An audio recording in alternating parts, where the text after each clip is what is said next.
Thank you for your good work, Ms. Clarke. Thank you. Sort of take off from where Senator Cornyn was. Last fall, vandals painted anti-immigrant white supremacist messages on the Hmong Cultural Center and a Hmong grocery store in the Frogtown neighborhood of St. Paul, Minnesota. The attack came less than a month after Minnesota's Suni Lee became the first Hmong athlete to win an Olympic gold medal. We know there's a larger trend. In 2020, anti-Asian hate crimes rose more than 70% nationwide. I've been a big fan of what Senator Hirono has done. I'm sure she'll ask you about this, as well as the Justice Department's focus. Could you tell me the work that you've done on anti-Asian hate crimes? Thank you, Senator Klobuchar, for the question. Standing up to anti-Asian hate is one of our top priorities in the Civil Rights Division. I referenced earlier a recent February 2022 guilty plea that we secured against a defendant who was charged with 3 counts of federal hate crimes for targeting an Asian American family at a Sam's Club in Midland, Texas. He believed that this family was from the country responsible for the COVID pandemic. He believed they were Chinese and deemed them responsible for the pandemic. He obtained a knife in the store. He attacked a father. He slashed a 6-year-old child and pursued a 2-year-old and yelled that they should, quote, get out of America. This is just one among a number of ways that we are standing up to the problem of anti-Asian hate in the country. Thank you.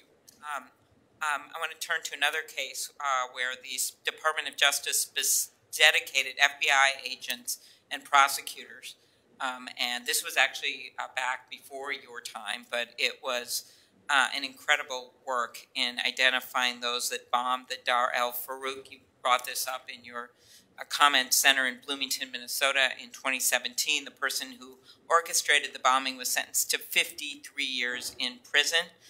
We also had 2 Jewish community centers that were targeted. It was a point of pride for us that when the people came back after wandering around in the cold to the Jewish Community Center, the first call that had been left for them was from the Islamic Center asking them if they needed a place to gather. So we worked really hard on these issues in our state, between especially our Somali population, our Jewish population. Could you talk about how the FBI has reallocated resources in order to investigate and prosecute crimes at religious centers? Thank you, Senator Klobuchar. Well, I can't speak for the FBI. I can speak to how we coordinate with them inside the Civil Rights Division. I know that they have raised hate crimes to one of their highest threat band level. I know that they are engaged in outreach to stakeholders across the country. I have worked with the FBI on trainings that they are conducting for law enforcement to ensure that they are instituting best practices when it comes to standing up to hate. We have partnered with them in outreach events to impacted community groups to talk about the way that the Justice Department and FBI are prioritizing the fight against hate. So while I can't speak for them, I know that through our coordination efforts, it is very clear that this is a top priority for the agency. Thank you. I know Senator Coons asked about the HBCUs and the threats, the bomb threats. At the same time, actually, one of our most well-known African-American churches, the Pilgrim Baptist Church, historically black church in St. Paul, they received a bomb threat. I talked to their pastor. It was a very frightening experience for them. And one of the things to step back and look at this, and I know that put resources into this, is the need to have U.S. attorneys in place. I raised this at a hearing last week. I'm going to continue raising it. I particularly thank Senator Durbin for his raising this, but we have a number of U.S. attorneys on hold, as you're aware, from one senator. And I just want to make clear, I think you know the situation in our state. We have 2 well-loved police chiefs, both who retired. There's a search going on, Minneapolis and St. Paul, so we only have acting chiefs. We have a retiring DA in Hennepin County, and we have no U.S. attorney in place. And in fact, the last acting went to the Justice Department, who came in actually during the Trump administration, and is a very good person, but he's now in Washington. So that's our situation.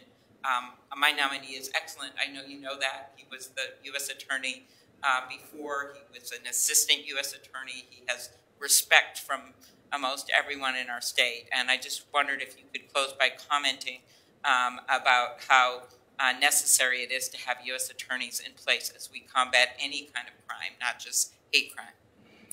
Yeah, thank you, Senator. We could not do our work. We could not stand up to the threat of hate crimes without the support of our U.S. attorneys' offices across the country. These regional offices are on the front lines. They bring critical resources to bear in this fight.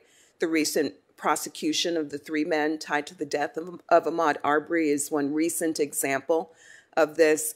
We could not do our work without their support, without their frontline support. Exactly, and it was just, in fact, that recently had successful prosecutions in the George Floyd case. They have done their work. We have mounting carjackings and other things. They need a leader in place. They want a leader in place. So this is a call to my colleagues, but I have never held any judiciary person up at any, no matter who is president. And I'm just asking for respect here so we can get some in place. When the governor is calling me about this, when Republican congressmen are calling me about this to get him in place and asking if they can help, I think we've got an issue. Senator Klobuchar, while you were